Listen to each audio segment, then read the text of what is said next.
Good evening everyone.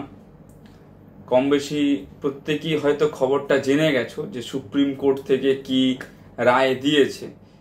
No রিনিট, যেটা as usual আমরা প্রথম থেকেই প্রেডিক্ট করে এসেছিলাম যে রিনিট করালে মিনিমাম 45 ডেজ সময় দিতে হয় একটা স্টুডেন্টদের প্রতি, যে স্টুডেন্টটাকে প্রিপেয়ার করার জন্য বা স্টুডেন্টটা নিজে প্রিপেয়ার হবে সেই জন্যে। তো রিনিট হচ্ছে না, এটা সর্বপ্রথম। এবং দ্বিতীয় যেটা বলেছে, ফিজিক্সের যে পেপারটা ডাউট ছিল সেই পেপারটা 4 নম্বরের অপশনটা যে করেছে সেই একমাত্র হচ্ছে যে +4 পাবে, যে 4 নাম্বারটা করেনি 2 নাম্বারটা করেছে, আদার্স অন্যান্য অপশন করেছে তার ক্ষেত্রে কিন্তু -5 হয়ে যাবে।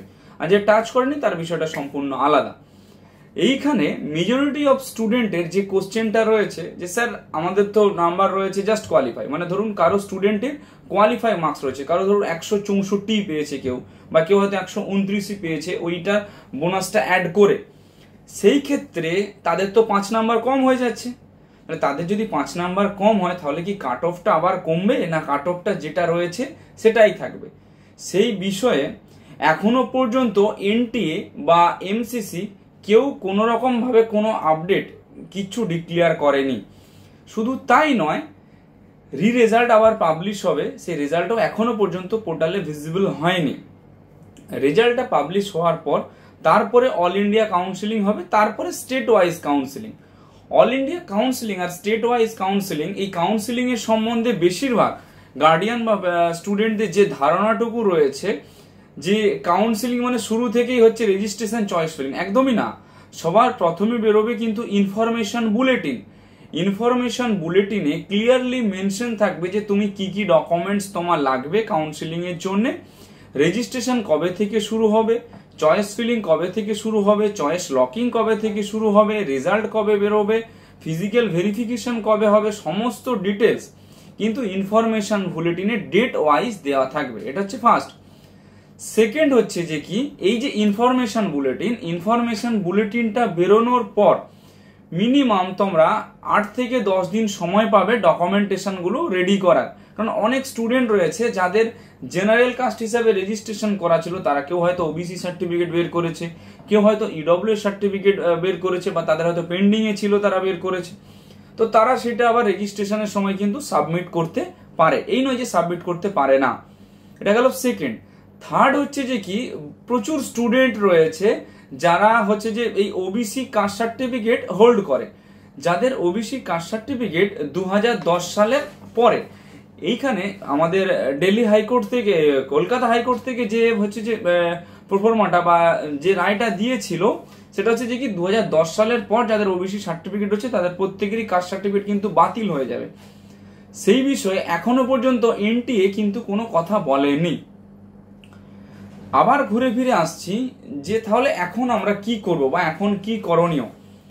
কম বাজেটের মধ্যে অনেক ভালো ভালো অনেক বড় বড় কলেজ রয়েছে, ইভেন তোমার যা স্কোর রয়েছে, তোমার যা বাজেট রয়েছে সেই বাজেট অনুযায়ী কিন্তু তুমি ভালো ভালো কলেজ পেতে পারো। তোমাদেরকে কম্প্রোমাইজ করতে হবে দুটো জায়গায়, এক হচ্ছে পজিশন বা লোকেশন, আর 2 হচ্ছে ফাইন্যান্সিয়াল ব্যাকগ্রাউন্ড। যদি কেউ ফাইন্যান্সিয়াল ব্যাকগ্রাউন্ডের সঙ্গে কম্প্রোমাইজ করতে পারো তাকে তাহলে পজিশনের সঙ্গে কোনো কম্প্রোমাইজ করতে হবে না, অর্থাৎ লোকেশনের সঙ্গে। যদি কেউ লোকেশনের সঙ্গে কম্প্রোমাইজ করতে পারো তাহলে তাকে কিন্তু ফাইন্যান্সিয়াল ব্যাকগ্রাউন্ডের ক্ষেত্রে কোনো রকম কোনো তার হচ্ছে যে কম্প্রোমাইজ করতে হবে না। এই হচ্ছে বিষয়। এইবারে সমস্ত স্টুডেন্ট এবং পেরেন্টসদের উদ্দেশ্যে বলবো, যারা ড্রপ নেওয়ার চিন্তা ভাবনা করছো তাদের উদ্দেশ্যে বলবো যে একটা ছোট্ট কথা, ড্রপ নেওয়ার আগে একবার ভাবো যে আমার ড্রপ নেওয়াটা জরুরি কি না। আবেগের বশে কোনোদিনও কোনো কাজ হয় না, সবসময় বিবেক দিয়ে ভাবতে হয় যে কি করব কি না করব। অপশন অনেক রয়েছে, এই নয় যে এমবিবিএস কোর্সটাই একমাত্র অ্যাডমিশনের মূল পথ, এর বাইরে কোনো পথ নেই। বা এমবিবিএস নিয়ে পড়বো মানে শুধুমাত্র ওয়েস্ট বেঙ্গলে স্টেট কোটাতেই পড়তে হবে বা ওয়েস্ট বেঙ্গলে ম্যানেজমেন্ট কোটাতেই পড়তে হবে, এর বাইরে কিছু পথ নেই, সেটা কিন্তু নয়। আমি ওয়েস্ট বেঙ্গল থেকে এমবিবিএস কমপ্লিট করলাম, আমার কিন্তু রেজিস্ট্রেশন পেতে গেলে সেই নেক্সট এক্সাম দিতে হবে। যদি আমি আজ বাদে কাল চাকরির কোনো ভালো অফার পাই ইন্ডিয়ার বাইরে, আমাকে কিন্তু সেখানে যেতে হবে।